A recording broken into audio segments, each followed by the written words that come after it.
নমস্কার বন্ধুরা, নবমিতাস কুকিং হাবে আপনাদের সবাইকে স্বাগত। বন্ধুরা, আমার আজকের রেসিপি টকের ডাল আর ঝিঙে আলু পোস্ত। আমি জানি এই রান্নাটা অনেক বন্ধুরাই পারে, কিন্তু এমন বন্ধুরা আছে যারা সবে রান্না শিখছে, তারা পারে না। আমার সেই সব বন্ধুদের উদ্দেশ্যেই এই রান্নাটা করা। তা প্লিজ প্লিজ বন্ধুরা, আপনারা পুরো ভিডিওটা দেখবেন আর লাইক শেয়ার কমেন্ট করবেন আর সাবস্ক্রাইব করে আমার পাশে থাকবেন। চলুন তাহলে আমি রান্নায় যাই। সবার প্রথমে আমি টকের ডাল করার জন্য প্রথমে ডালটা সেদ্ধ করে নেব, আর তার জন্যই নিয়ে নিয়েছি আমি মসুর ডাল। মসুর ডালেই টক ডালটা বেশি ভালো হয়। সবার প্রথমে আমি মসুর ডালটা ধুয়েও নিয়েছি। এবারে আমি গ্যাসে কড়া বসিয়ে দেব। এই কড়ার মধ্যে জল দিয়ে দেব ডালটা সেদ্ধ করার জন্য। এরপর এই জলের মধ্যে তুলে দেব মসুর ডাল। মসুর ডালটা সেদ্ধ হতে হতে আমি এদিকে নিয়ে নিয়েছি টক ডালের জন্য একটা আম, আর পোস্তর জন্য নিয়েছি দুটো ঝিঙে আর 3টে আলু নিয়ে নিয়েছি। এইগুলো প্রথমে আমি কেটে নেব। সবার প্রথমে আমটা কেটে নেব, যেহেতু আগে ডালটা সেদ্ধ বসিয়ে দিয়েছি। আগে আমটা কেটে টকের ডালটা করে নেব। এইভাবে খোসাটা ছাড়িয়ে নিতে হবে। আমটা খোসা ছাড়ানোর পর আমটা টুকরো করে নেব। এটা আবার আঁটি হয়ে গেছে, টুকরো করা যাচ্ছে না, সাইড দিয়ে দিয়ে কেটে নেব। এইভাবে আমি কেটে জলে রেখে দেব।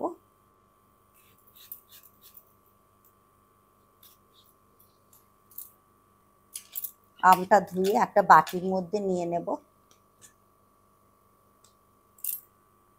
এরপর আমি পোস্তর জন্য ঝিঙেটা কেটে নেব।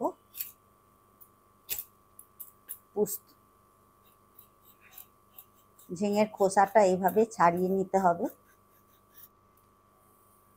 এই শিরাগুলো বাদ দিতে হবে হালকা করে, বেশি ডিপ করে কাটবো, ছাড়াবো না,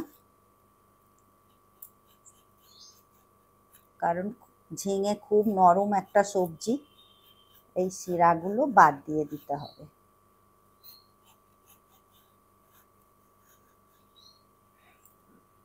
ঝিঙের খোসাটা ঠিক এইভাবে ছাড়িয়ে নিয়েছি। নেওয়ার পর এবারে আমি ঝিঙেটা কেটে নেব।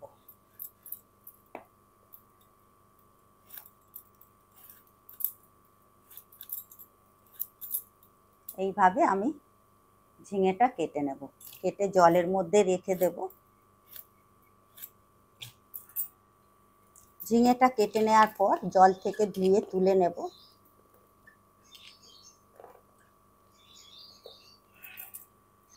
এরপর আমি আলুটাও কেটে নেব, খোসা ছাড়িয়ে নেব।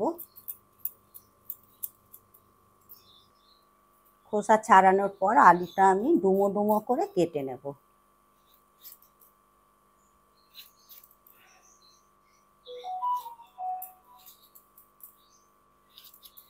এইভাবে আমি আলুটা কেটে নেব।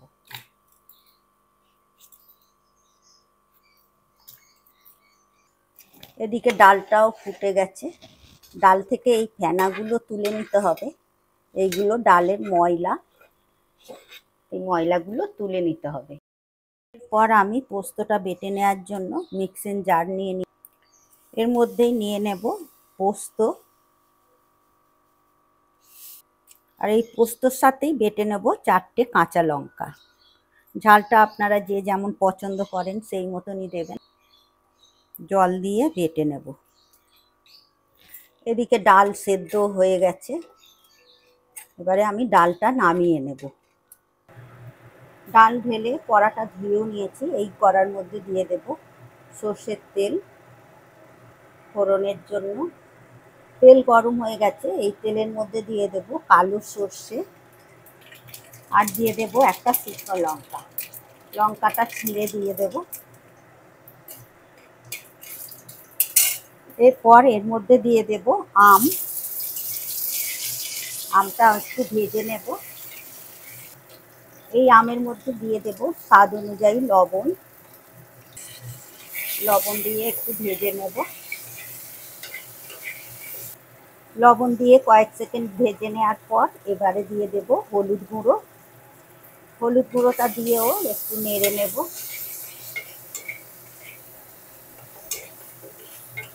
এবারে এর মধ্যে আমি সেদ্ধ করা ডালটা দিয়ে দেব।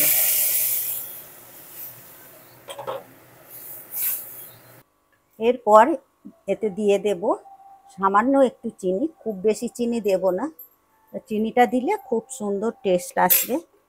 দিয়ে আবার একটু নেড়ে দেব। দিয়ে এবারে 2 মিনিট আমি ফুটিয়ে নেব। 2 মিনিট ফোটানো হয়ে গেছে। দেখুন বন্ধুরা, টকের ডাল রেডি।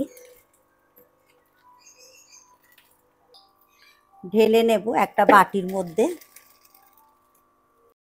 টকের ডাল করে নেওয়ার পর ওই কড়াতেই আমি পোস্তটা করে নেব। তার জন্য দিয়ে দেব সর্ষের তেল। তেল গরম হয়ে গেছে। এই তেলের মধ্যে দিয়ে দেব ফোড়নে কালো জিরে, একটু নেড়ে দেব। দিয়ে সবার আগে আলুগুলো এই তেলের মধ্যে ভেজে নেব। আলুগুলো আগে ভেজে নেব একটু ভালো করে। এরপর এই আলুর মধ্যে দিয়ে দেব স্বাদ অনুযায়ী লবণ। লবণ দিয়ে আবারও বেশ 2-1 মিনিট ধরে ভেজে নেব আলুটা।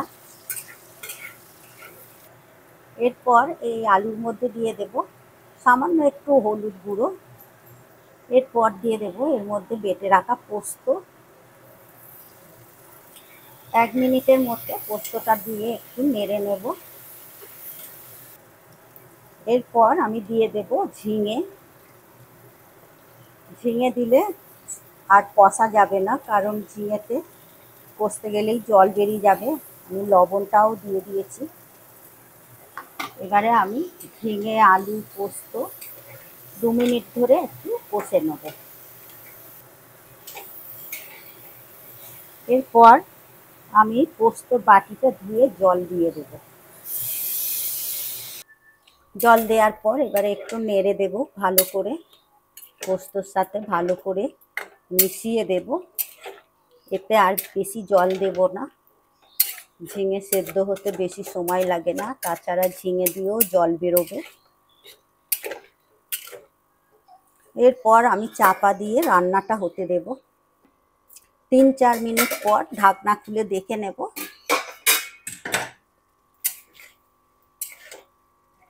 ঝিঙে আলু পুরো সেদ্ধ হয়ে গেছে, বেশ মাখা মাখাও হয়ে গেছে পোস্তটা। এর থেকে বেশি আমি আর শুকনো করব না, পোস্ত এইরকমই ভালো লাগবে খেতে। এবারে আমি গ্যাসটা অফ করে দেব। ঝিঙে আলু পোস্ত রেডি। এরপর ঝিঙে আলু পোস্তটা আমি একটা প্লেটের মধ্যে ঢেলে নেব। বন্ধুরা, আমার এই রেসিপি টকের ডাল আর ঝিঙে আলু পোস্ত আপনাদের কেমন লাগলো অবশ্যই কমেন্ট করবেন। আর লাইক শেয়ার করার অনুরোধ রইল। আর সাবস্ক্রাইব করে আমার পাশে থাকবেন। আপনারা সুস্থ থাকবেন, ভালো থাকবেন। আবার আসছি অন্য কোনো রেসিপি নিয়ে। ধন্যবাদ।